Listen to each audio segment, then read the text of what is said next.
Soyez tous bénis dans le nom de notre Seigneur Jésus-Christ. Il est présent au milieu de nous, celui que nous sommes venus adorer, celui que nous sommes venus célébrer. Son nom est toujours au-dessus de tout autre nom. Il est assis sur son trône de gloire, un trône élevé, un trône qui ne sera jamais ébranlé. Il est le Seigneur de gloire, le Dieu éternel. Nous saluons tous les bien-aimés qui nous suivent par les réseaux sociaux, sur Facebook, ici en Belgique, dans toute l'Europe, en Afrique et particulièrement au Congo démocratique. Que le Seigneur vous bénisse abondamment. Nous allons présenter ces moments entre les mains de l'Éternel, notre Dieu. Bénir ces moments précieux qui nous accordent de passer en sa présence, le recommander entre ses saintes mains. Élevons tous nos voix et prions notre Dieu. Seigneur, tu es digne de louange. Tu es digne d'adoration, notre Dieu.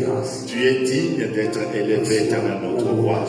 Nous venons, Seigneur, célébrer ton nom. Nous venons, Seigneur, proclamer ta grandeur. Nous venons célébrer ton Seigneur, car tu es digne de louange. Tu es digne, Seigneur, d'adoration. Tu es digne d'être élevé et d'être célébré. Que toute la gloire, Seigneur, te revienne. À toi le seul, unique et le véritable. Merci pour la vie. Car nul n'est semblable à toi. Merci pour ta protection. Merci, Seigneur, pour le souffle de vie que tu as révélé en chacun de nos séjours éternels.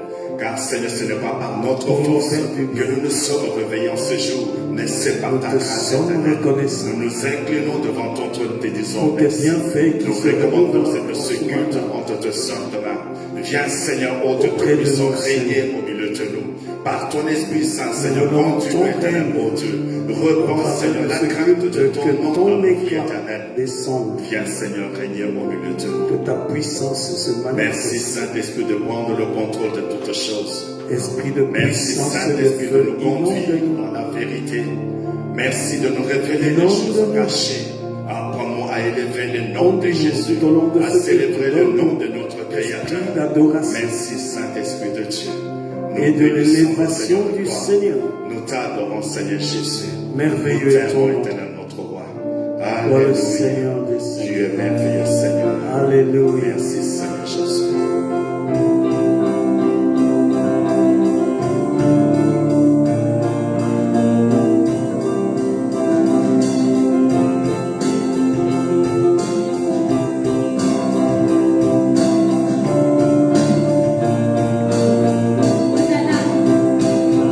Hosanna, Hosanna,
ce soit la gloire, Seigneur.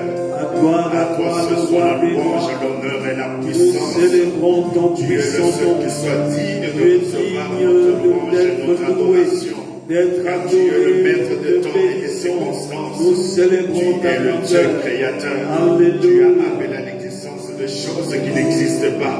Par ta parole toute puissante, Seigneur Jésus, reçois donc cette louange éternelle, notre Dieu. Nous nous inclinons devant ton trône et nous bénissons ton Saint-Nom. Alléluia. Merci, Seigneur Jésus.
Alléluia.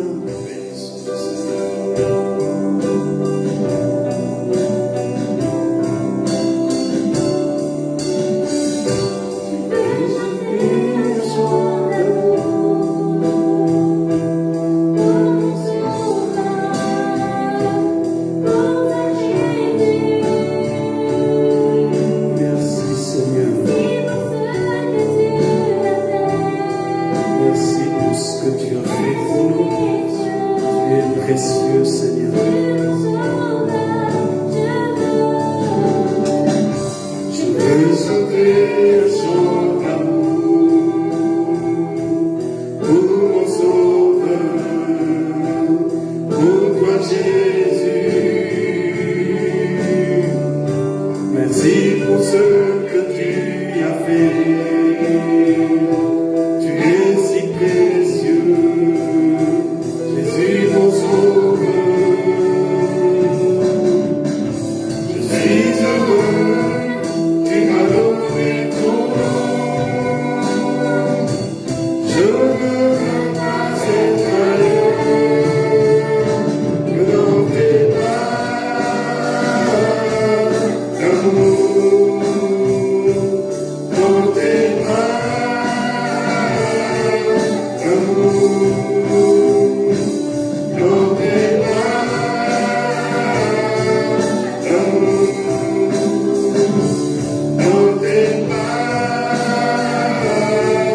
d'amour, tout près de toi, contre ton cœur, dans tes bras d'amour. Oh, merci, je veux être dans tes bras d'amour, rester dans tes bras d'amour, Seigneur. Merci de nous toucher.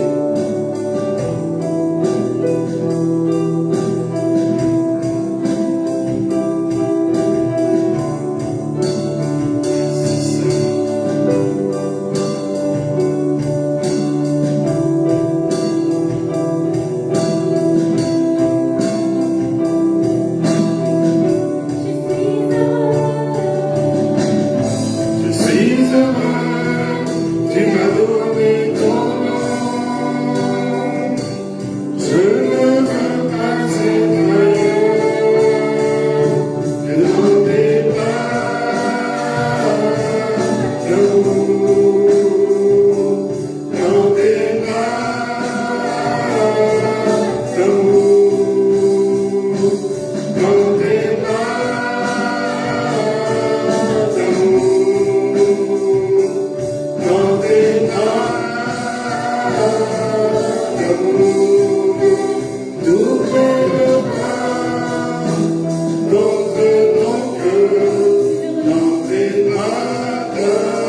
sécurité, à chaque la sorte paix de et la vie. joie. Seigneur, Dans tes nous bras voulons d'amour, nous entourer, voulons Seigneur, de ton demeurer. amour. Toute notre vie, Seigneur Dieu de gloire, nous t'adorons, nous te célébrons, nous te rendons gloire et grâce, parce que tu es le Dieu d'amour, le bon berger, règne à jamais, Seigneur, au milieu de nous. Oh, reçois l'admiration, la louange et l'honneur. Toi le Seigneur de Seigneur, que ton règne entre dans ce temple, que ta puissance se manifeste au milieu de nous. Que ton autorité, oh Dieu, nous visite, que ta sainteté soit visible et palpable au milieu de nous, Seigneur. Hosanna, Dieu des cieux, sois béni, toi le Seigneur des Seigneurs. Alléluia. Oh, merveilleux Seigneur. Merci pour ton amour merveilleux. Merci Seigneur Jésus. Alléluia.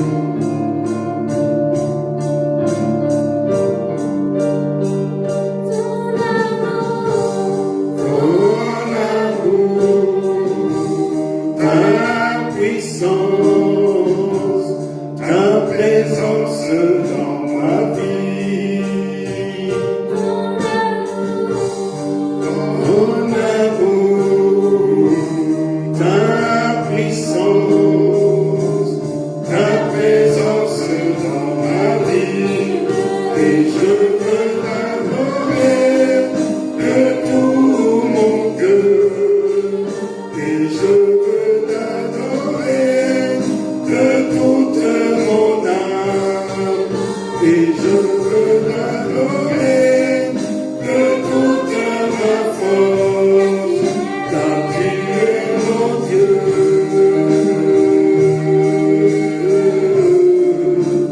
Tu es mon Dieu.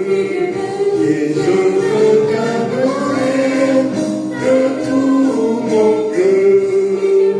Et je veux t'adorer de toute mon âme. Et je veux t'adorer de toute ma force. Car tu es mon Dieu.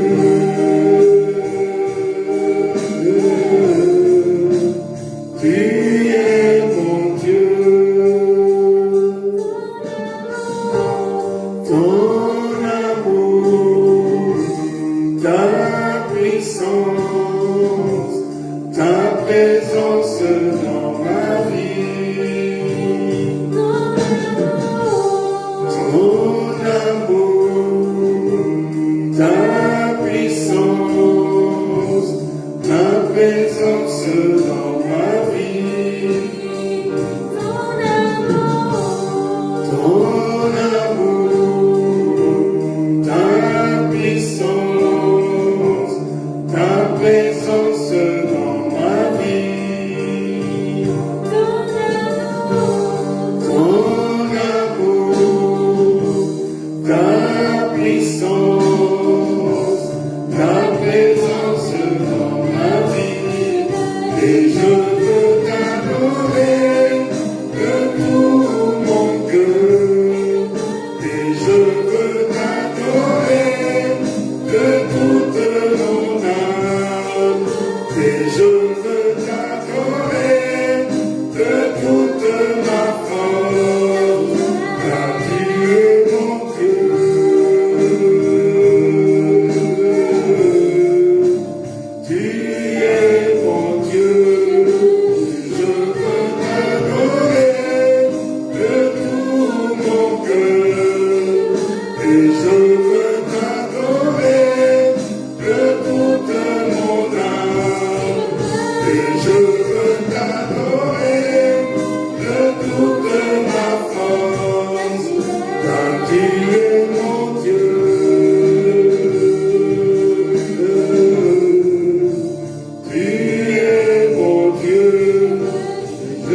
Tu es mon Dieu. Alléluia, je veux t'adorer, Seigneur. Oh, Je veux te ton louer, nom. t'adorer, célébrer ton salut. Alléluia. À chaque instant dans ma vie, Seigneur, je veux célébrer ta gloire, proclamer merveilleux ta ton sonnerie, car tu es le Dieu Mon vivant, être tu es tout rocher entier éternel. te loue. Je te bénis et te glorifie, car tu T'adore es le parce seul que et unique tu es véritable élevé Créateur. au-dessus de tout. Seigneur, je t'aime. Tu Seigneur, sièges je au milieu de la t'adore. louange Je et m'incline de devant ton trône. l'adoration de Je ton m'incline peuple. devant ta sonnerie. Reçois Mon peuple, notre Seigneur, vient Seigneur, s'humilier devant ton trône de grâce. Nous venons en tant qu'Église, en tant que ta famille, Seigneur, en tant qu'enfant de Dieu, nous soumettre à ta volonté. Nous venons célébrer ton salut, proclamer ta grandeur. Nous recevons son louange du feu de la bouche de tes enfants et de nos Dieu. Manifeste ta puissance et ta gloire dans la vie de ton peuple éternel, mon Dieu. Tu règnes dans les cieux, sur la terre et sous la terre. Tu peux se comparer à Reçois toi. nos louanges. Tu peux se mesurer à Au même notre parfum Dieu. de bonne odeur. Tu peux t'égaler, Alléluia. Seigneur, en puissance, en amour. Oh, merci. Il n'y en a point d'autre que toi, éternel. Alléluia. Nous n'avons point d'autre Dieu devant nos faces, éternel, notre Dieu. C'est toi seul que nous adorons. C'est toi seul que nous louons, que nous célébrons. C'est toi seul, unique et le véritable Dieu. En toi, il n'y a ni changement, ni ombre de variation. Seigneur, nous t'aimons. Nous t'adorons, Seigneur. Nous bénissons ton éternel, notre roi. À toi ce soir. Alléluia. Merci, Seigneur Jésus. Nous t'aimons, Seigneur Jésus. Alléluia. Merci, Seigneur Jésus. À ton nom ce soit la gloire. Merci, Seigneur. Alléluia. Nous te bénissons, éternel. Alléluia. Alléluia. Amen. Amen. Nous sommes heureux parce que notre Dieu est au milieu de nous. Comme toujours, il est au rendez-vous. Il ne rate jamais un rendez-vous. Quand bien même nous pouvons être infidèles, mais lui demeure fidèle. Alléluia. Notre Dieu est fidèle. Sur lui, nous pouvons nous appuyer. Nous allons passer à la parole de Dieu. Ce soir, c'est le pasteur Aaron qui va nous apporter la parole de Dieu. Notre prière que l'Éternel utilise puissamment, qu'il nous parle de sa part et que son serviteur annonce la parole que l'Éternel a mis dans son cœur. Amen.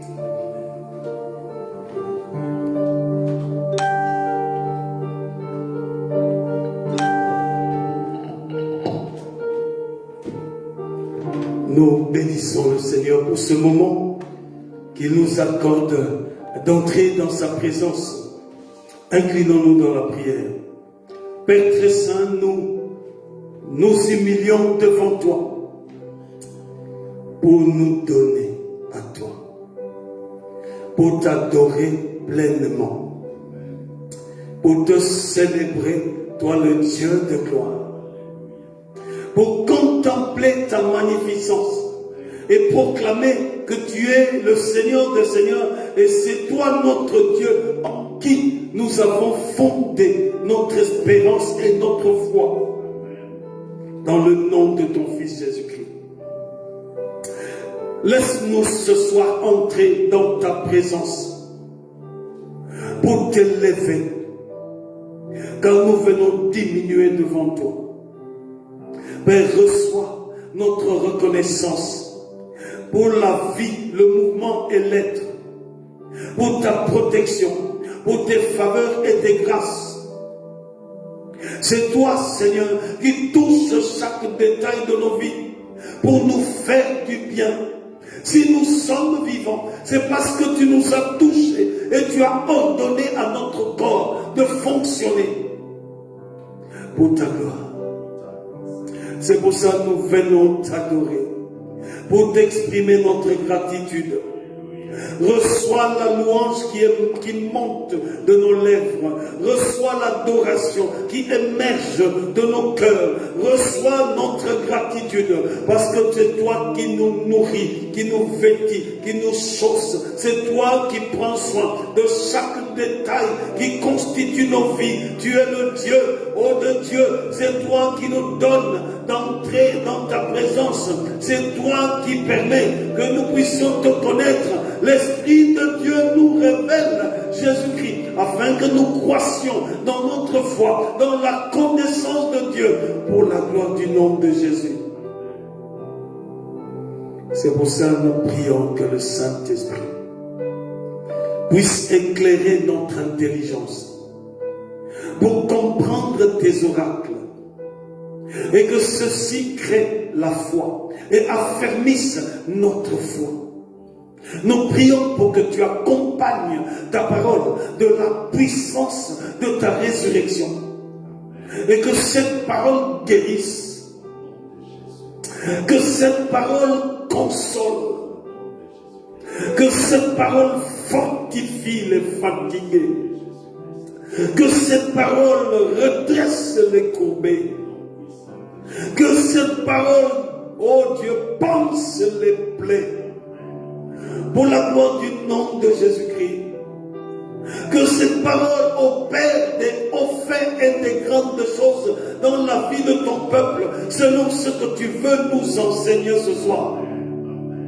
Que ton autorité accompagne ta parole pour démanteler tout programme de l'ennemi, tout réseau d'iniquité, tout réseau, oh Dieu de gloire, du monde des ténèbres, toute puissance de sorcellerie, tout esprit d'aveuglement spirituel, de fatigue spirituelle, de sommeil spirituel, ne soit catapulté par le tonnerre de feu du sang de Jésus-Christ. Nous balayons par le flot de feu du sang de Jésus-Christ toute présence, tout élément qui n'est pas de Jésus-Christ, il soit complètement balayé par le sang de l'agneau de Dieu. Oh Dieu, manifeste ta puissance et ton autorité. Que ta gloire soit visible. Seigneur, au travers du réseau, oh, entre dans ce réseau, afin que tes enfants à la maison puissent ressentir tes bienfaits. Oh Dieu de gloire, que tes enfants à la maison puissent ressentir ta puissance et ton autorité. Que le flot du Saint-Esprit les touche pour les régénérer profondément et pleinement. Nous nous attendons à toi, Seigneur. Nous voulons ton règne. Sois exalté, Seigneur. Sois vénéré. Toi l'Éternel, le Dieu très haut. Soutiens toutes choses par ta pleine puissance.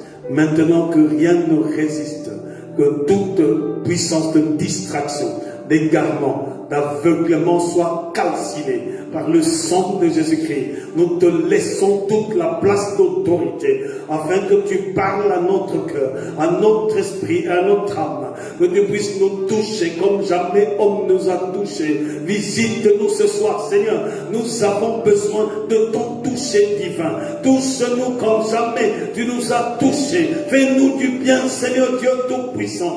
Nous te vénérons et nous te célébrons. Nous publions ta majesté parce que tu es l'unique Dieu. Règne au milieu de nous. Dans le nom puissant et précieux de Jésus, nous avons prié. Amen. Le frère Paul Richard a déjà salué les bien-aimés dans le Seigneur. Si lui l'a salué, c'est l'Église qui a salué. Amen. Donc recevez les salutations prononcées par le frère Paul Richard à tous les bien-aimés ici en Belgique, en Europe, en Afrique. Soyez dans la joie de recevoir ces salutations. Ça vient de notre cœur et soyez bénis dans le nom puissant de Jésus-Christ. Ce soir, nous voulons développer quelque chose que nous avons déjà commencé dans les 30 minutes dans la présence de Dieu. Il n'était pas possible de bien les développer parce que dans les 30 minutes, nous nous focalisons vraiment sur la prière. Dans notre thème, c'était la meilleure réponse de Dieu. La meilleure réponse de Dieu pour ta vie. La meilleure réponse de Dieu pour ma vie. Et nous avons lu un texte de 1 Thessaloniciens au chapitre 5, le verset 16 à 21. 1 Thessaloniciens au chapitre 5, le verset 16 à 21.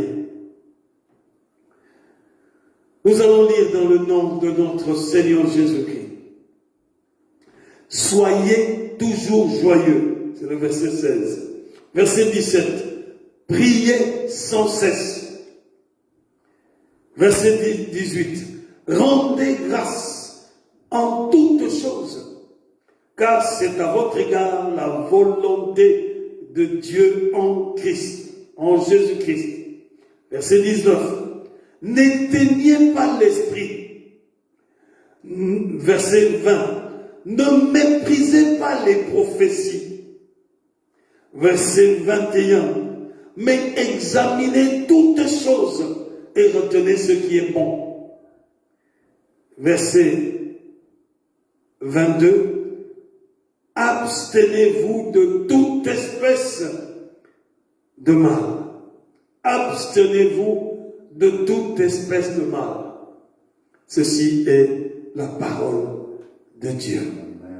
Amen. Amen. Pourquoi disons-nous la meilleure réponse? Parce que c'est dans ce programme-ci que la parole de Dieu nous donne, que nous ressentons vraiment la réponse de Dieu. La réponse de Dieu quant à notre état. Il nous dit d'être toujours joyeux. La réponse de Dieu dans notre détermination d'entrer dans sa présence dans la prière.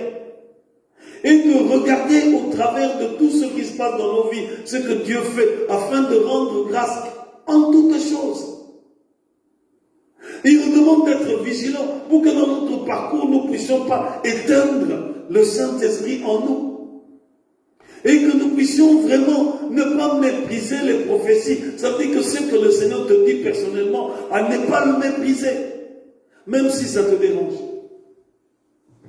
Et à examiner toutes choses pour ne se focaliser que sur ce qui est bon. Et c'est ainsi que nous allons nous abstenir de tout ce qui est mal. Au fait, c'est un programme de construction de soi-même. Et c'est pour ça que cette méditation tourne autour de nous-mêmes pour nous construire nous-mêmes dans le Seigneur.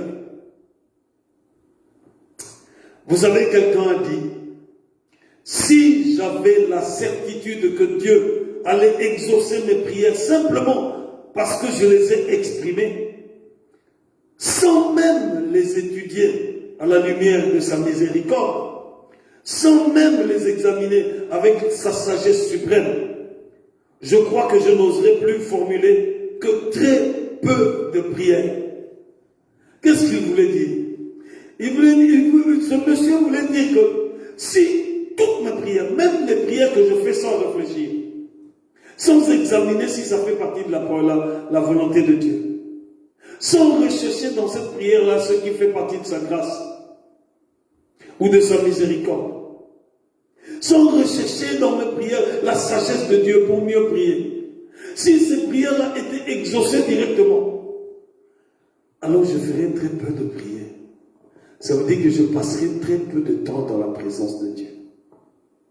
Alléluia. Le fait de se concentrer pour chercher la grâce de Dieu, la miséricorde de Dieu, de se concentrer pour examiner si nos prières sont dans la sagesse de Dieu, et d'être patient dans la présence de Dieu, c'est ça qui fait que nous passons du temps devant Dieu et nous développons une profonde communion avec le Seigneur. Sinon, si c'était du tic au tac, nous allons faire une seconde devant Dieu, puis nous sortons à la même vitesse que nous sommes rentrés dans la prière. Alléluia. Il est un fait qu'il faut savoir, frères et sœurs. Toutes nos prières, toutes les prières sont exaucées. Vous allez me dire, mais pasteur, moi j'ai demandé ça, et je n'ai pas reçu l'exaucement de ma prière. Je reprends. Toutes les prières sont exaucées, mais pas toujours dans la manière que nous avions espéré, ou dans le délai que nous aurions voulu. Mais toutes les prières sont exaucées. Alléluia.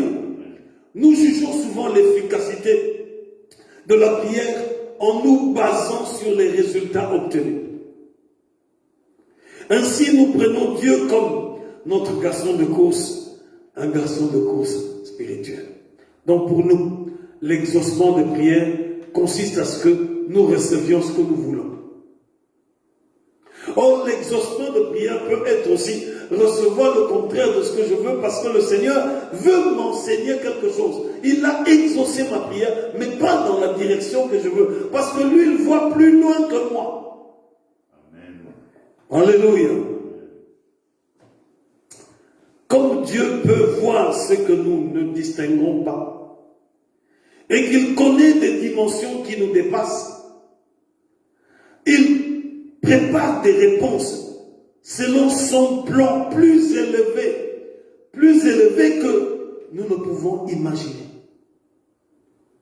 Ça veut dire que quand nous demandons à Dieu, le Seigneur, en nous exauçant, il sait voir les choses après, comment est-ce que nous allons passer des moments, soit difficiles ou de joie. Et il prépare ses réponses, il prépare son exaucement dans son plan qui est plus élevé que ce que nous pouvons imaginer.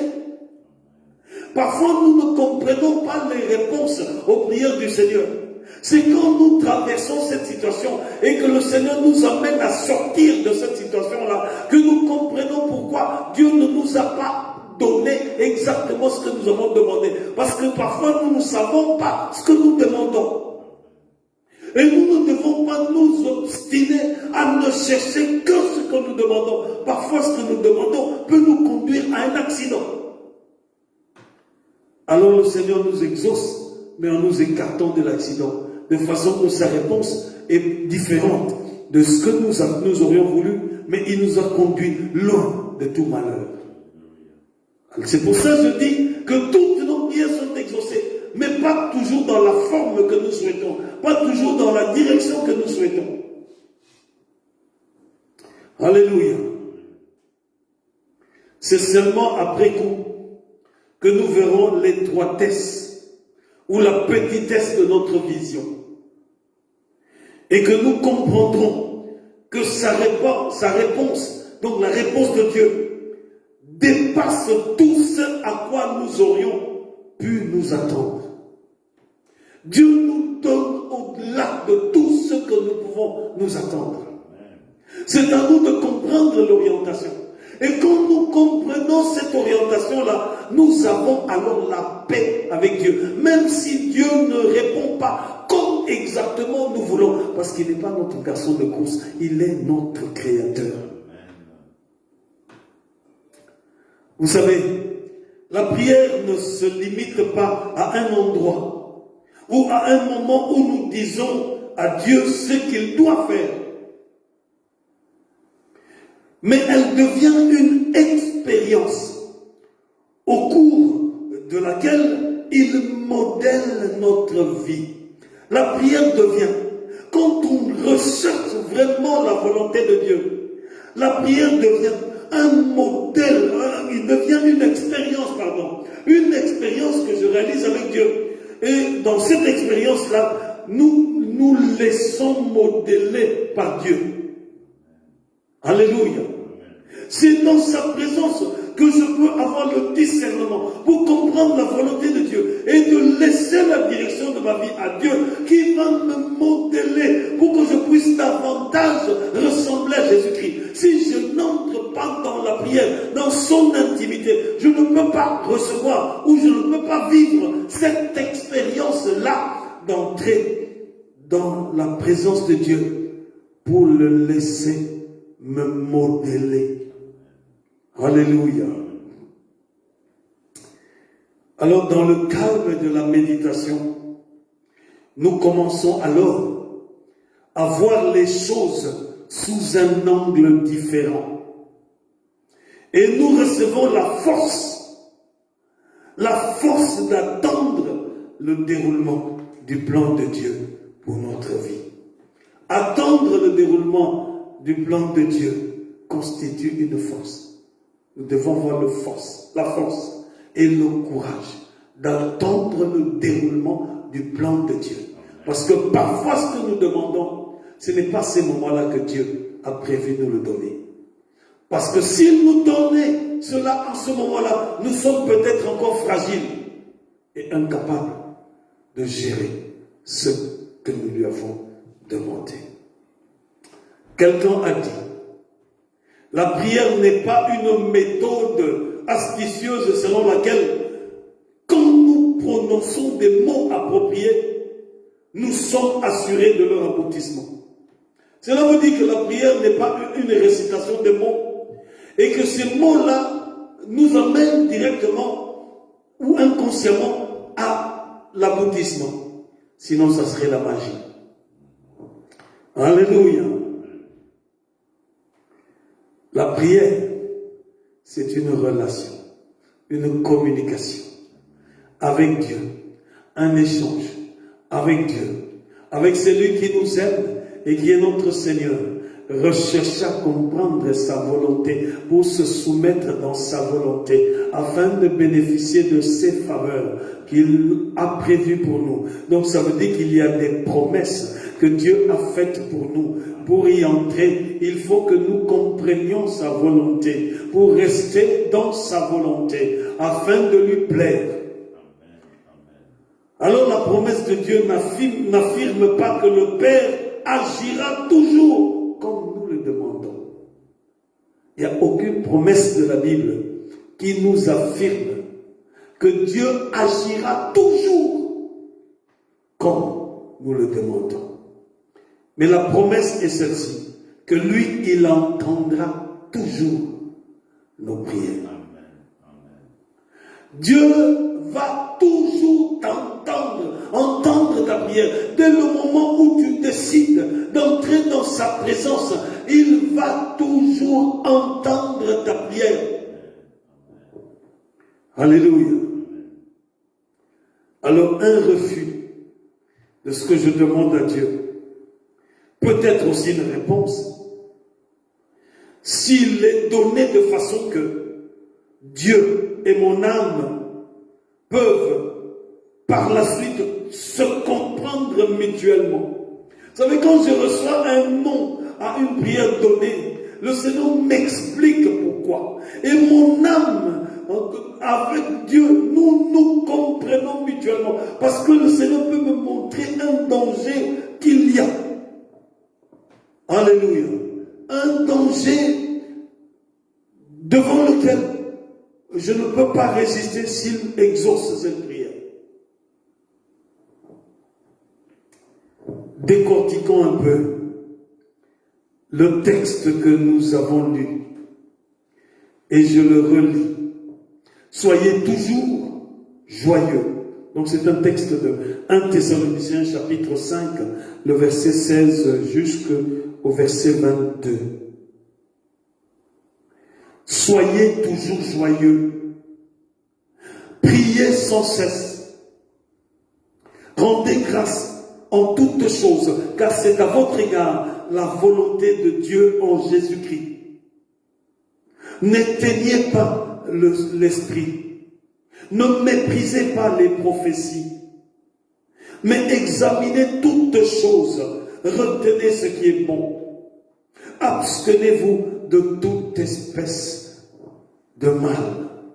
Nous voulons décortiquer cela pour vraiment ressentir que cela est la meilleure réponse de Dieu pour notre construction. La première chose que nous voulons voir, c'est toujours se réjouir. Il est écrit, soyez toujours joyeux. Ici, l'apôtre Paul nous invite à nous réjouir. Plus qu'une exhortation, C'est un véritable commandement. Il nous exhorte à nous réjouir, mais c'est un commandement. Soyez toujours joyeux. Pour être véritablement joyeux, non seulement nous devons croire et aimer le Seigneur, mais encore lui obéir. C'est très important ce que je suis en train de dire là. Donc je dis que pour pouvoir être véritablement joyeux, non seulement nous devons croire et aimer le Seigneur, mais encore lui obéir. Alléluia. La joie chrétienne sans amour et sans foi n'existe pas. Alléluia. Suivez très bien parce que sinon vous allez rater des choses que je suis en train de dire. La joie chrétienne qui est sans amour et sans foi n'existe pas. Alléluia. On ne peut pas avoir la joie sans l'amour de Dieu. On ne peut pas avoir la joie du Seigneur sans faire foi en lui. C'est pour cela, la joie chrétienne, ce n'est pas la joie du monde. Je ne parle pas de la joie du monde. Je parle de la joie qui vient de Dieu. La joie qui vient de Dieu, sans amour, sans foi, n'existe pas. Alléluia. La joie est une émotion profonde de l'âme qui s'extériorise et qui est communicative. Si vous êtes à côté de quelqu'un qui a la joie de Dieu, il va vous communiquer la joie de Dieu. Donc c'est une émotion profonde de l'âme qui s'extériorise et qui est communicative. L'homme naturel cherche vainement la joie de Dieu. Il cherche avidement la joie de Dieu. Quelque chose qu'il ne peut pas atteindre. Parce qu'il vient d'une vie communicative qui vient de Dieu. Alléluia. La joie est un fruit produit par le Saint-Esprit dès la conversion. Alléluia. Je parle ici de la vraie conversion. La joie est un fruit produit par le Saint-Esprit dès la conversion. Elle n'est pas l'apanage de quelques chrétiens spirituellement avancés. Ce n'est pas une particularité de quelques chrétiens spirituellement avancés. Non. Elle est une nécessité pour chaque croyant. La joie du Seigneur est une nécessité pour chaque croyant. Car elle s'oppose au murmure et à la propre volonté, à ta propre volonté. Cette joie, elle n'est pas l'apanage de quelques chrétiens spirituellement avancés. Non. Elle est une nécessité pour chaque chrétien. Car elle s'oppose au murmure et à notre propre volonté. Alléluia. Et c'est là où nous commençons à vivre le miracle de Dieu. Nous avons tous besoin de joie pour accomplir nos tâches. Sinon, la force nous manque. Alléluia.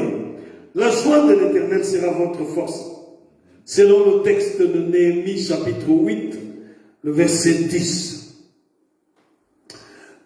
Frères et sœurs, il est évident que nous ne pouvons pas nous réjouir de toutes les circonstances de la vie. Alléluia. Il sera utopique de dire que nous nous réjouissons dans toutes les circonstances de nos vies. Si nous regardons les patriarches, ils ont eu bien des sujets de tristesse, n'est-ce pas? Isaac, on a rempli ses puits de terre. David, son propre fils, l'a fait un coup d'État. Nous ne pouvons pas, les exemples sont nombreux. Nous ne pouvons pas, en tout état de cause, nous réjouir de toutes les circonstances de la vie. Les épreuves existent. Mais même au milieu de difficultés, on peut trouver des sujets de joie si on les cherche dans le Seigneur et dans la parole. Je répète, mais même au moment des difficultés, au milieu de difficultés, on peut trouver des sujets de joie si on les cherche dans le Seigneur et dans la parole. Amen. Notre premier point, c'était se réjouir, toujours se réjouir. Soyez toujours joyeux. Notre deuxième point, c'est le verset 17. Priez sans cesse. Priez sans cesse. Rien ne produit la joie comme la communion avec Dieu dans la prière. Frères et sœurs, rien ne peut produire en vous la joie comme le produit la communion avec Dieu dans la prière. Quelqu'un a dit, on se réjouit davantage quand on prie plus. Ça veut dire que cette personne-là a constaté que quand je suis plus dans la présence de Dieu, c'est là où je vis une vie de plus de joie, de la joie du Seigneur. Donc rien ne peut produire la joie comme la communion avec Dieu dans la prière. Frères et sœurs, comme pour la joie, la prière est aussi une nécessité. Elle permet de connaître la volonté de Dieu et nous prévient des tentations. La prière nous donne d'entrer dans l'intimité de Dieu.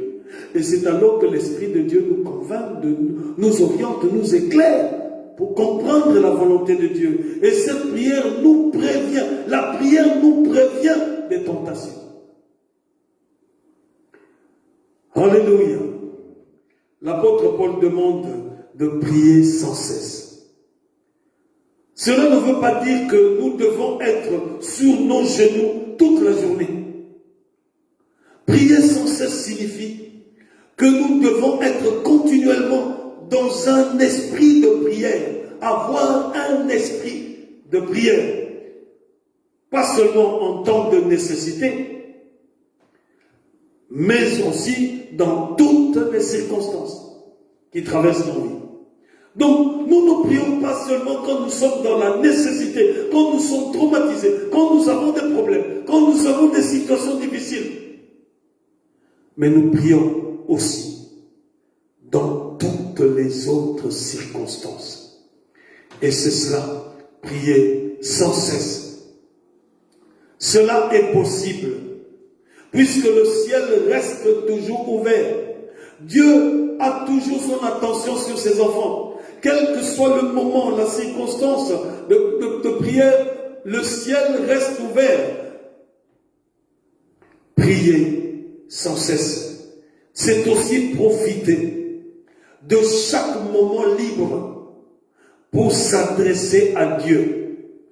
Je répète, prier sans cesse, c'est aussi profiter de chaque moment libre pour s'adresser à Dieu. Est-ce que tu as des moments libres dans ta vie?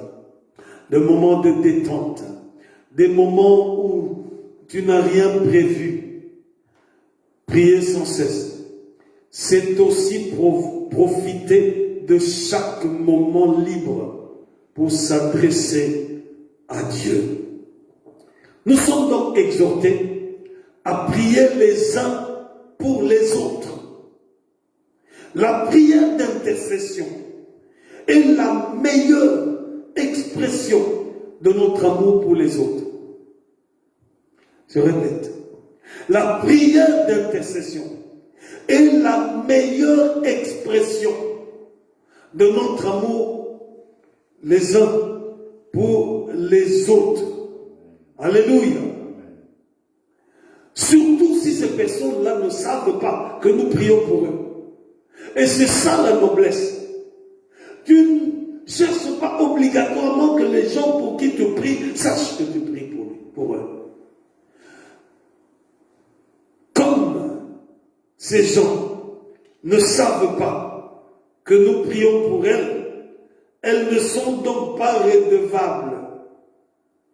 Elles ne nous doivent rien. Elles ne sont pas redevables. Même les gens pour qui nous prions et qui savent que nous intercédons pour eux, ces personnes ne nous sont pas redevables. Ce sont des brebis du Seigneur. Il m'est arrivé de prier au téléphone avec des bien-aimés d'autres églises.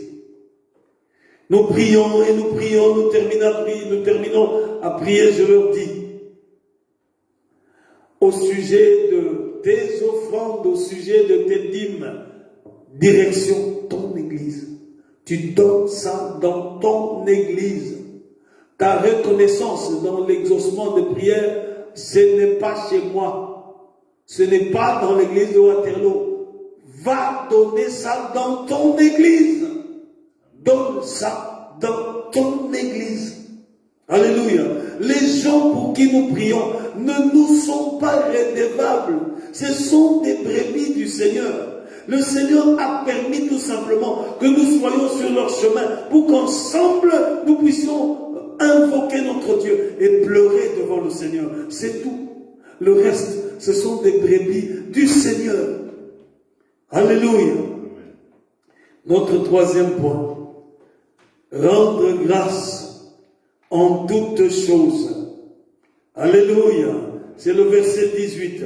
Rendez grâce en toutes choses, car c'est à votre égard la volonté de Dieu en Jésus-Christ. Alléluia. La joie conduit à la prière. Et la prière mène à la reconnaissance. Ça veut dire rendre grâce. C'est être reconnaissant. Donc je disais que la joie du Seigneur que nous avons nous conduit à la présence de Dieu, qui est l'auteur de cette joie. Et la prière nous amène à être reconnaissants. Ça veut dire à exprimer la reconnaissance vis-à-vis de Dieu.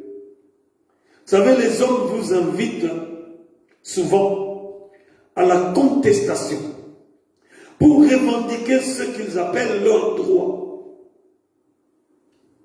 en oubliant leurs devoirs envers Dieu. Frères et sœurs, nous avons des droits parce que Dieu nous a établis enfants dans la maison de Dieu, mais nous avons aussi des devoirs vis-à-vis de Dieu. Si nous sommes focalisés vers nos droits, et c'est ça l'objet de plusieurs prières, nous prions Dieu, donne-moi ceci, Dieu, tu as promis ceci, etc., etc. Mais, si nous venons à Dieu n'importe comment, nous oublions que nous avons des devoirs. Nous ne venons pas n'importe comment devant le Seigneur. Alléluia. Et nous devons savoir que nous ne devons pas oublier nos devoirs vis-à-vis de l'Éternel. L'apôtre ne demande pas de rendre grâce à Dieu pour toutes choses. Suivez très bien parce qu'il y a une nuance. Il ne demande pas de rendre grâce pour toutes choses. Mais il demande de rendre grâce en toutes choses. C'est différent. Je rends grâce pour toutes choses, ça veut dire qu'ils sont extérieurs à moi. Je ne vis pas une vie de construction individuelle. Mais je rends grâce à Dieu en toutes choses. Ça veut dire que je suis acteur dans tout ce que je vis. Alléluia. Tout ce qui se passe, je suis concerné. Donc je rends grâce à Dieu en toutes choses. Parce que c'est là où je me sens responsable. Quand des choses sont extérieures à moi, je ne me sens pas tellement concerné. Or, il s'agit de la foi. Donc, l'apôtre Paul nous exhorte à rendre grâce à Dieu en toutes choses, parce que nous sommes partie prenante et nous sommes acteurs dans toutes les circonstances et dans toutes les occasions qui traversent nos vies. Alléluia.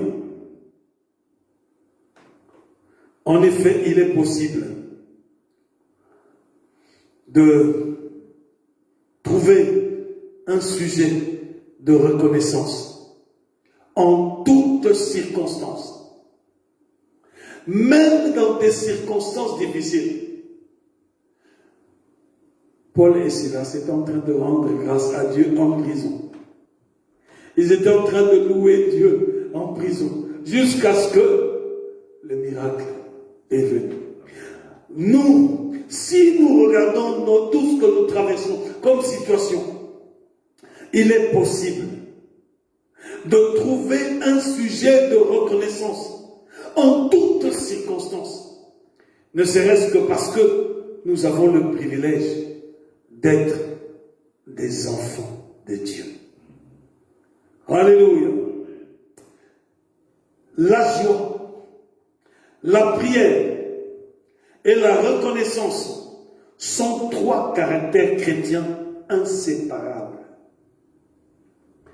On peut être déstabilisé si on n'a pas les trois. Je reprends. La joie, la prière et la reconnaissance sont trois caractères chrétiens inséparables. Ils sont accompagnés dans ce texte-ci d'un trio d'expressions ou d'un trio de mots. Le premier mot, c'est toujours. Le second, c'est sans cesse. La troisième expression, c'est en toutes choses. Donc, autrement dit, quand je lis le verset 16, soyez toujours joyeux. Le mot toujours joue un rôle important, je vais dire tantôt. Le verset 2, priez sans cesse. Donc, le mot sans cesse, parle-nous. La troisième expression, c'est se réjouir. Non. Troisième expression, c'est en toutes choses. Rendre grâce. En toutes choses. Ces trois expressions montrent une plénitude. Ça veut dire que la joie que nous avons, ce n'est pas limité dans le temps. Soyez toujours. Ça veut dire que dans tous les temps, c'est une plénitude. Soyez priez sans cesse. Ça veut dire être dans des dispositions d'esprit, de prier incessamment. Rendre grâce à Dieu en toutes choses. Ça veut dire que dans tout ce qui te touche de près ou de loin, qui traverse ta vie, dans toute la totalité de ce qui se passe dans ta vie, rends grâce. Une plénitude vers laquelle nous devons tendre. Car comme dit l'apôtre, telle est la volonté de Dieu dans le Christ Jésus à notre égard. C'est vraiment ça, la volonté de Dieu à notre égard. Troisième point, ne pas éteindre l'esprit. Le verset 19 dit, n'éteignez pas l'esprit. Alléluia. L'apôtre, on vient maintenant à mettre en garde les chrétiens contre un comportement négatif. Il leur enjoint de ne pas éteindre l'esprit. C'est-à-dire de ne pas empêcher l'esprit d'agir dans nos vies. On peut entraver l'action de l'esprit de 1000 manières, de plusieurs façons. Comme un souffle éteint une bougie, une critique ou une remarque mal placée peut entraver l'action de l'esprit dans la vie de quelqu'un. On peut aussi éteindre l'esprit en confiant à un croyant de responsabilité qui sont au-delà de ses capacités spirituelles. Vous donnez une responsabilité spirituelle à l'Église, à un croyant, dont ses responsabilités dépassent ses capacités spirituelles. Ça peut éteindre l'esprit en lui. Alléluia. Enfin, la plus grande entrave de l'action du Saint-Esprit, c'est l'indifférence. L'indifférence envers un service accompli pour le Seigneur. Être indifférent. Ça veut dire que nous venons à l'église pour un but particulier. Par exemple, le mariage. Et on est indifférent à tout. On vient à l'église parce qu'on a besoin d'un travail. Pour qu'on prie pour avoir le travail. Et on est indifférent sur tout ce qui se passe à l'église. Et c'est la plus grande entrave à l'action du Saint-Esprit. L'indifférence envers un service accompli pour le Seigneur. En tant que croyants, nous devons tous encourager la pleine expression des dons spirituels pour le profit du corps de Christ. Nous devons encourager la pleine expression des dons spirituels pour le profit du corps de Christ. L'expression de dons, ce n'est pas pour se vanter, ce n'est pas pour qu'on nous trouve spirituels, ce n'est pas pour avoir des privilèges au sein de l'Église, mais c'est pour le profit du corps de Christ. Alléluia. Notre cinquième point, ne pas mépriser les prophéties. Ne pas mépriser les prophéties, c'est le verset 20. Ne méprisez pas les prophéties. Alléluia. Mépriser les prophéties signifie qu'on les compte pour rien. Les jeunes disent ça compte pour du beurre. Alléluia. L'expression des jeunes, n'est-ce pas? Que ça compte pour du beurre. Ça veut dire que on les compte pour rien. C'est-à-dire que ces prophéties sont négligeables. Aujourd'hui, le ministère des prophètes consiste à appliquer la parole de Dieu aux besoins que l'Esprit de Dieu leur fait discerner dans l'Église. Le prophète peut être employé par l'Esprit de Dieu pour avertir d'un événement futur. C'est comme quelqu'un qui prévoit, qui présente quelque chose qui viendrait dans le futur.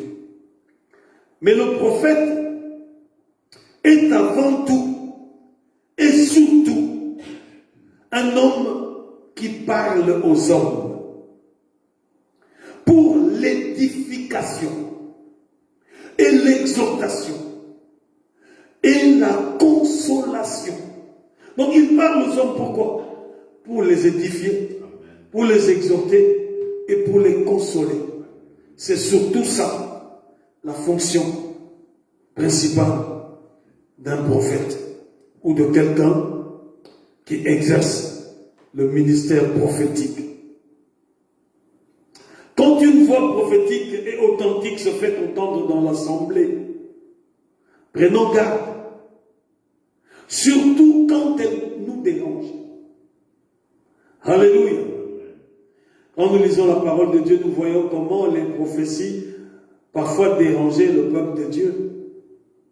Nous devons prendre garde, surtout quand ça nous dérange. C'est là où nous devons examiner et rechercher Dieu, rechercher la présence de Dieu. Alléluia. Et nous devons faire attention. Dans ce cas espèce, nous pouvons remarquer 3 réactions quand nous écoutons une prophétie. 3 réactions peuvent être envisageables. La première réaction, les critiques. On écoute la prophétie et on se met à critiquer. Deuxième réaction, l'indifférence. Ça ne me concerne pas, je ne vois pas en quoi cela est utile. Indifférent. Donc ça veut dire que les critiques et celui qui est indifférent ont rejeté cette prophétie sans l'examiner, sans l'éprouver pour savoir si cela viendrait de Dieu. Troisième réaction, c'est obéir à Dieu. Parce qu'on a compris que ça vient de Dieu. Suivre cette prophétie-là, le libeller de cette prophétie pour marcher selon le Seigneur. Donc nous avons trois types de réactions face aux prophéties. Les conséquences sont tragiques pour celui qui n'écoute pas ce que l'Esprit dit aux assemblées. Mais heureuses sont ceux qui écoutent les prophéties du Seigneur. La critique, comme l'indifférence, entrave l'action de l'Esprit au travers d'un serviteur. Le serviteur qui est sincère et qui est utilisé par Dieu, ils se sont choqués. Cette indifférence-là peut entraver l'action de l'Esprit au travers d'un serviteur.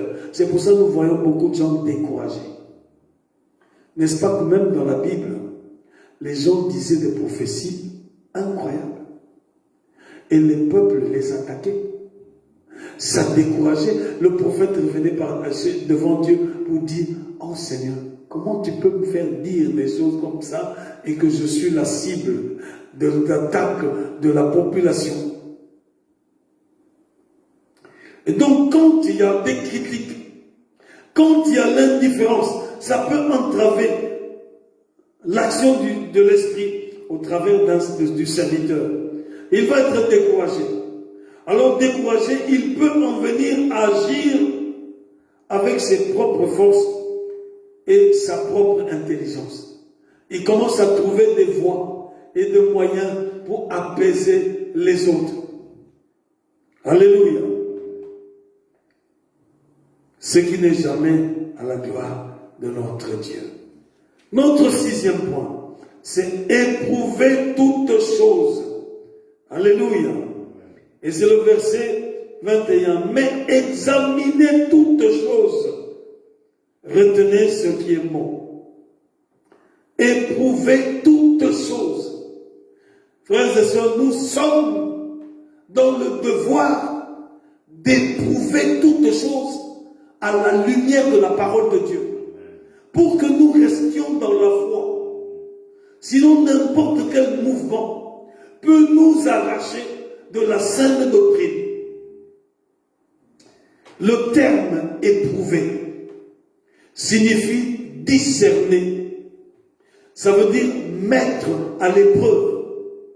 Le terme éprouver veut dire scruter, observer profondément.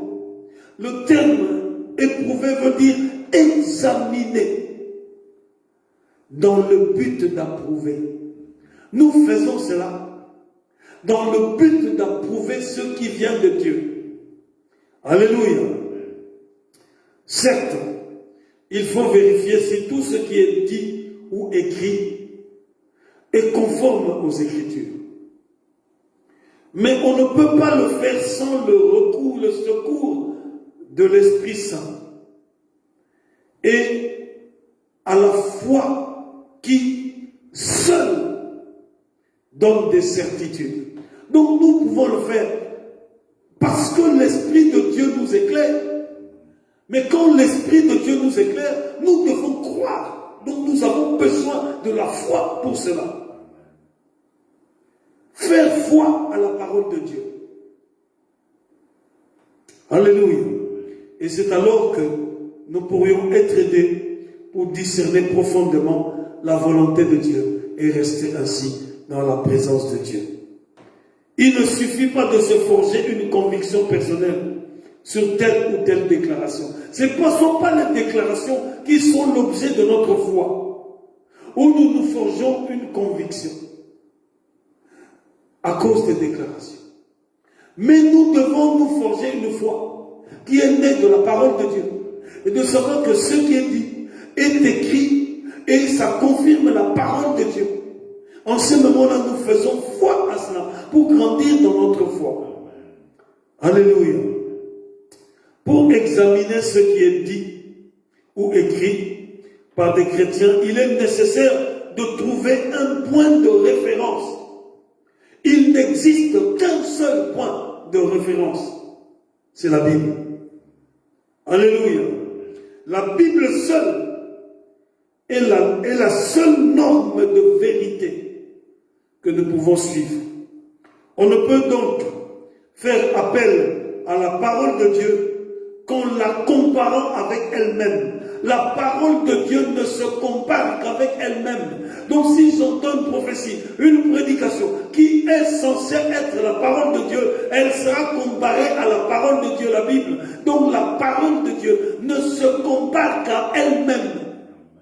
Et c'est ainsi que nous pouvons rester dans la foi. Alléluia. Tout vérifier à la lumière des Écritures est un devoir pour chaque croyant. Le fait de tout vérifier à la lumière des Écritures, c'est un devoir pour chaque chrétien. Les chrétiens de Béret l'avaient bien compris. Ils examinaient chaque jour les Écritures pour voir si ce que Paul et ses compagnons enseignaient était conforme à ce qui est écrit. Cet examen n'est pas réservé aux docteurs seulement, aux pasteurs, aux théologiens. Il est à la portée de chacun des enfants de Dieu. Même des petits enfants dans la foi. Aujourd'hui, trop de chrétiens sont enclins à accepter ce qu'on leur enseigne sans prendre le temps de rechercher la confirmation des Écritures.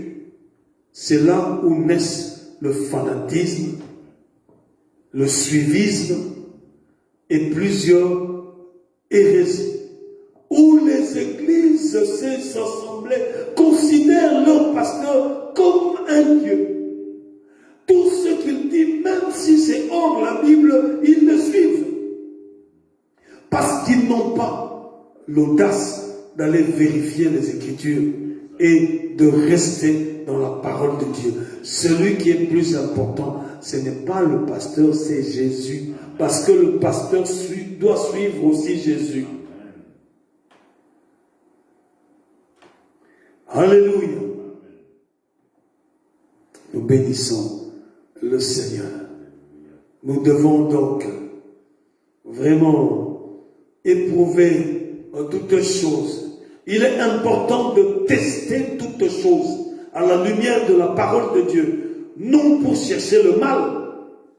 Nous ne faisons pas ça pour chercher le mal, comme pour atteindre une fin en soi, mais pour en dégager le bien.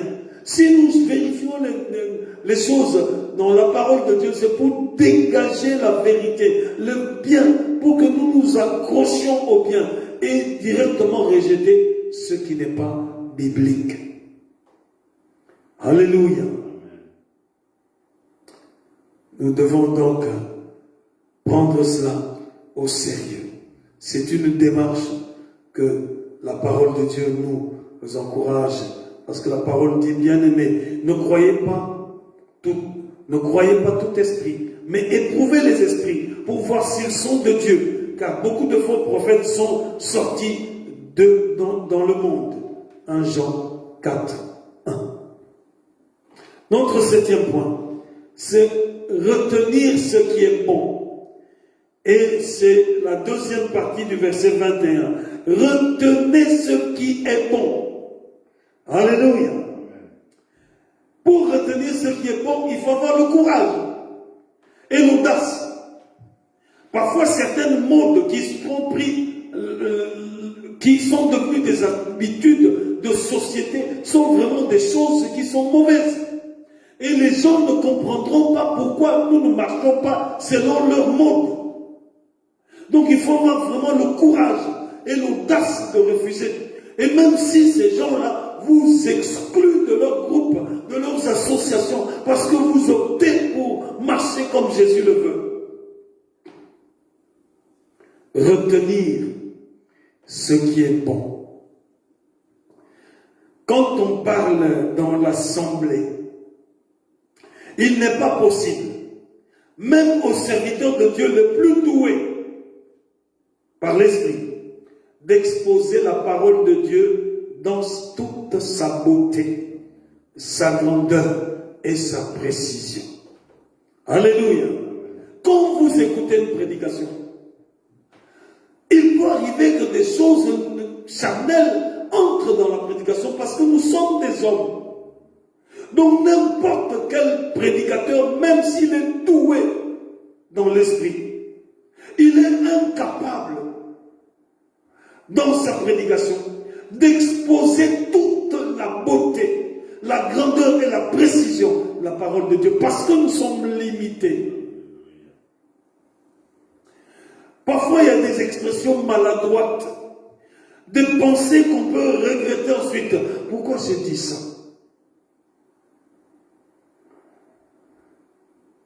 Et ces pensées-là, ces expressions maladroites peuvent échapper de nos bouches.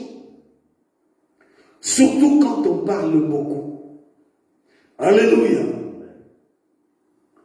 Alors, en tant qu'auditeur, en tant qu'enfant de Dieu qui écoute les prédications, même en tant que lecteur, quand nous lisons les textes, commentaires bibliques, etc., en tant que lecteur, notre devoir est de retenir seulement ce qui est bon.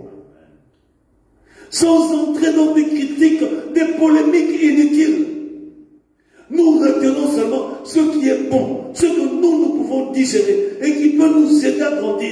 C'est ce à quoi nous allons focaliser notre attention. Même dans les églises, nous tous qui venons dans les églises, nous ne sommes pas parfaits. Si nous nous concentrons sur les défauts, les erreurs des uns et des autres, nous ne grandirons pas dans le Seigneur. Nous devons nous focaliser sur ce qui vient de Dieu et ce qui est bon pour nous nourrir correctement et que nous puissions grandir dans notre proximité avec Dieu.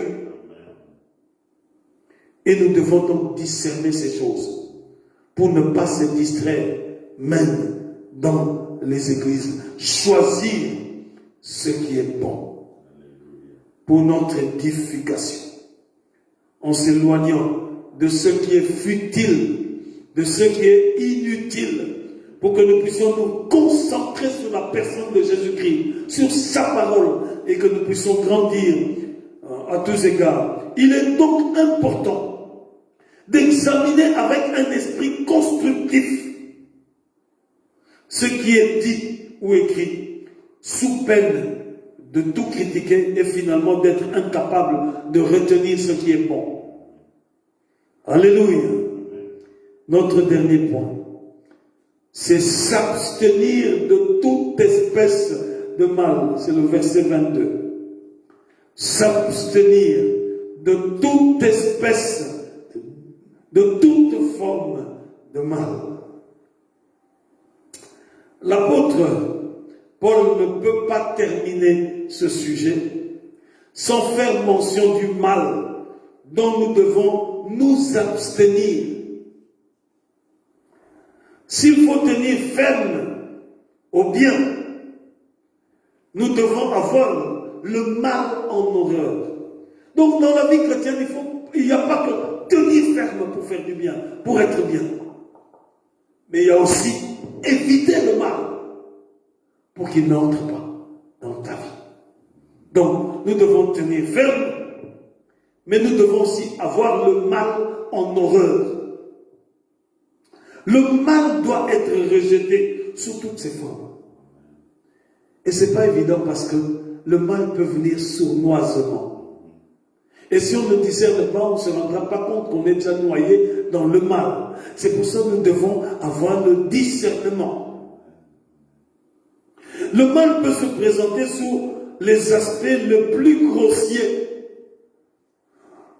ou même sur des aspects les plus attractifs. Ceux qui acceptent un compromis dans l'enseignement des fausses doctrines, celui qui l'accepte n'est pas loin de tomber dans les mêmes erreurs. Si j'accepte un compromis, je ne serai pas loin de tomber dans les mêmes erreurs. Nous avions des amis qui avaient des amis vraiment des impudiques graves. Et ce monsieur aimait ses amis. Mais lui, il était chrétien. Il se disait, moi, je ne suis pas impudique. Mais j'aime quand même la compagnie de mes amis. Alléluia. Donc, il tolérait un peu leur bêtise dans sa présence.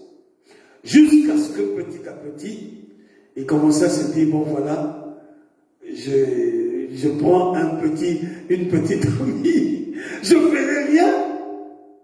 C'est seulement une petite amie, nous avons seulement causé, et puis c'est parti progressivement jusqu'au jour où il est profondément tombé parce qu'il a accepté d'être corrompu par cette doctrine de ces gens-là, qui pour eux, c'était normal. Tu es jeune, comment tu dois te comporter comme ça? Comment est-ce que tu peux prouver que tu es jeune? Et d'ailleurs, les gens t'aiment, regarde ta beauté, tu es vraiment très jolie. Qu'est-ce qui se passe? À force d'écouter cela et de trouver que c'est normal pour eux, un jour, la dose est tellement grande que ça commence à devenir normal pour soi et il passe d'étape à étape jusqu'à tomber. Celui qui accepte un compromis dans l'enseignement des fausses doctrines n'est pas loin de tomber dans les mêmes erreurs. Alléluia. Je reprends cette phrase.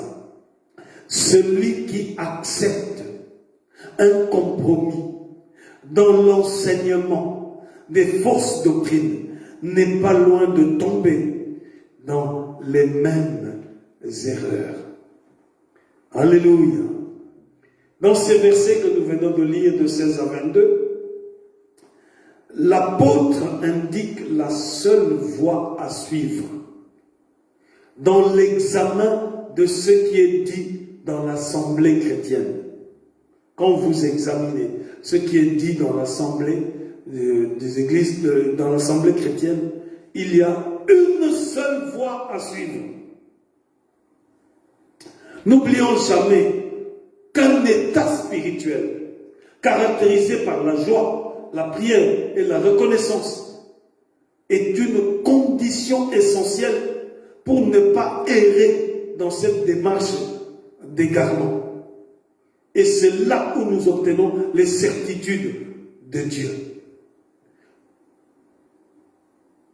L'état spirituel caractérisé par la joie, la prière, la reconnaissance nous conduit certainement à obtenir des certitudes qui viennent de Dieu pour marcher en réelle nouveauté de vie avec le Seigneur. Ici, dans ce contexte-là, rien n'est laissé au jugement personnel. Si nous nous éloignons des jugements personnels pour vaquer vraiment dans la recherche de la volonté de Dieu, au travers de la parole de Dieu, c'est alors que nous allons avancer avec le Seigneur. En nous basant sur notre seule référence, qui est la parole de Dieu. En ce moment-là, nous allons vivre cette meilleure réponse de Dieu au travers de ce texte.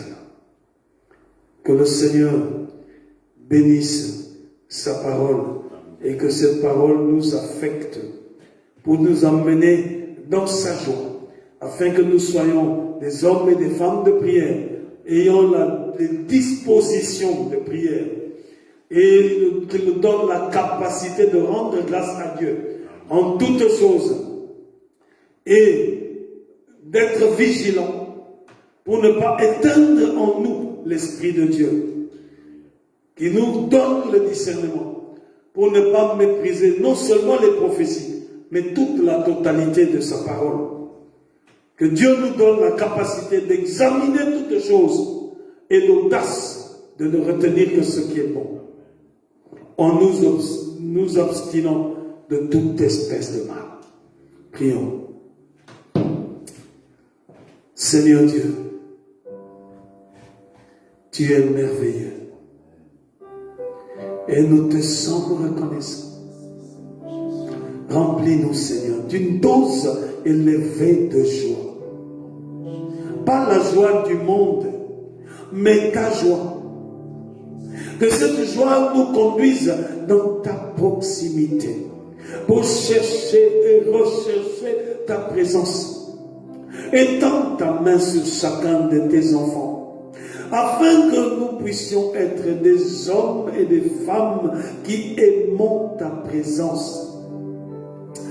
Ouvre-nous les yeux spirituels pour voir ce que tu vois. Donne-nous, oh Dieu, le discernement pour comprendre ta volonté. Alimente-nous de ta parole pour créer et développer notre foi. Seigneur, nous voulons que tu travailles nos vies pour nous transformer. Mets tes arts, Saint-Esprit, en nous. La puissance du Saint-Esprit puisse nous revêtir. Oh Dieu de gloire, remplis-nous de tes dons, façonne-nous afin que nous soyons des outils entre tes mains, des instruments que tu utilises. Oh Dieu, pour ta gloire, fais de nous un témoignage vivant, un témoignage puissant, afin que nous annoncions les vertus de Jésus-Christ pour le salut de beaucoup de personnes. Nous ne voulons pas être égoïstes, que nous puissions savourer le salut que tu nous donnes. Nous voulons être des acteurs, des communicateurs de vie de Jésus-Christ. C'est pour cela, qualifie-nous, équipe-nous, remplis nos cœurs de la crainte de ton nom. Donne-nous, oh Dieu, une appréciation à la lumière de ta parole. Visite-nous pleinement et profondément. Oh Dieu, fortifie-nous. Là où nous sommes faibles, fortifie-nous. Là où nous hésitons, donne-nous ton caractère et ton audace. Oh Dieu de gloire, là où nous ne connaissons pas, enrichis notre connaissance. Là où nous manquons de sagesse et de tact, donne-nous la sagesse et le tact nécessaire. Oh Dieu, pour avancer avec toi, pour la gloire du nom de Jésus-Christ. Laisse-nous devenir une occasion de bénédiction pour beaucoup de personnes. Laisse-nous devenir une occasion d'espérance pour beaucoup de personnes. Laisse-nous devenir des communicateurs de ta joie. Au nom puissant de Jésus-Christ, établis ton nom, oh Dieu, dans nos vies. Impose le sceau de ton esprit dans la vie de chacun de tes enfants, ainsi que ton nom soit glorifié. Alléluia. Nous te bénissons. Seigneur, y a-t-il quelqu'un qui ce soir, là où il est en train de pleurer, nous t'appelons, Seigneur, pour que tu consoles. Y a-t-il quelqu'un qui est accidenté? Viens au secours, Seigneur. Y a-t-il parmi tes enfants qui sont tombés loin de toi? Que personne ne se perde. Tu es le Dieu de la deuxième chance. Récupère tes enfants. Y a-t-il quelqu'un qui est malade? Nous te supplions, touche-les. Selon qu'il est écrit, vous imposerez les mains aux malades, et les malades seront guéris. Que ta main les touche là où ils sont. Que ta main les touche là où ils sont, Seigneur. Guéris, restaure. Y a-t-il quelqu'un, ô Dieu de gloire, qui fait face aux difficultés multiples? Donne tes solutions, Papa, à chacun de tes enfants. Y a-t-il des gens qui se sentent en prison spirituelle, liés? Nous brisons par le feu du sang de Jésus-Christ toute prison spirituelle, tout lien, toute chaîne de captivité soit complètement démantelée par le feu du sang de Jésus-Christ. Nous neutralisons tout esprit de sorcellerie, d'envoûtement et d'occultisme. Recevez le feu du sang de Jésus-Christ. Libérez chaque maison. Nous anéantissons tout pouvoir de malheur, toute incantation démoniaque, toute prophétie satanique contre ton peuple. Ils reçoivent le feu du sang de Jésus-Christ. Au nom puissant de Jésus-Christ, nous terrassons toute puissance de pauvreté, de chômage et de célibat. Nous les condamnons par le tonnerre de feu du sang de Jésus-Christ. Nous anéantissons toute montagne, toute puissance d'aveuglement. Nous les condamnons par le sang de Jésus-Christ. Oh Dieu, que tes faveurs entrent dans ton église, que tes faveurs touchent tes enfants, que la restauration entre dans la vie de ton peuple, au nom puissant de Jésus-Christ, que ton règne entre dans nos maisons, ton règne, Seigneur. Nous voulons ton règne au travers de nos maisons, Seigneur. Oh, reçois l'adoration, la louange et l'honneur. Toi, le Dieu établi au-dessus de tout. Nous te vénérons, Père. Toi, le Seigneur des Seigneurs. Alléluia. La gloire à toi. La majesté à toi. Dans le puissant nom de Jésus, nous avons ainsi prié. Amen. Amen.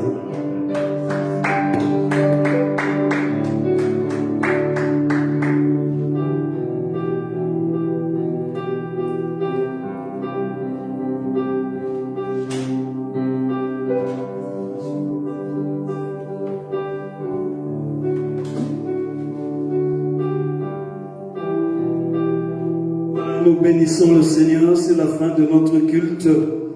Pour tous ceux qui ont leurs dîmes, leurs offrandes, notre compte est affiché. Et donc, soyez dans la joie de les verser dans le compte de l'église La Nouvelle Jérusalem de Waterloo. Soyez d'ores et déjà bénis, parce que le Seigneur aime cet état d'obéissance. Amen. Ainsi, vous soutenez l'œuvre de Dieu parce que le Seigneur vous offre. Amen.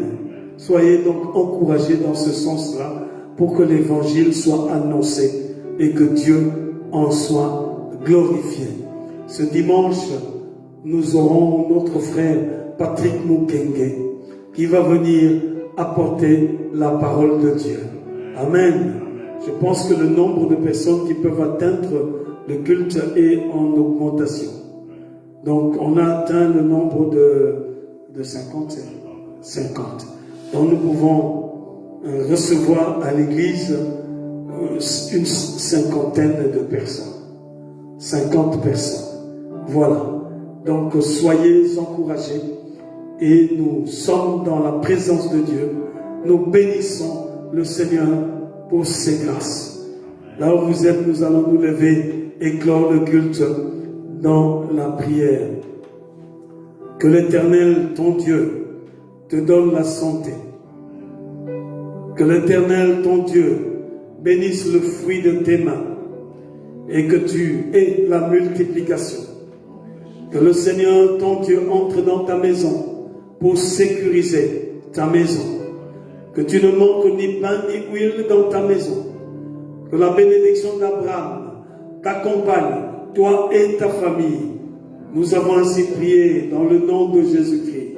Que la grâce de notre Dieu, la communion du Saint-Esprit et la communication de Jésus-Christ puissent vous garder toute cette soirée. Nous avons ainsi prié au nom du Père, du Fils et du Saint-Esprit. Amen.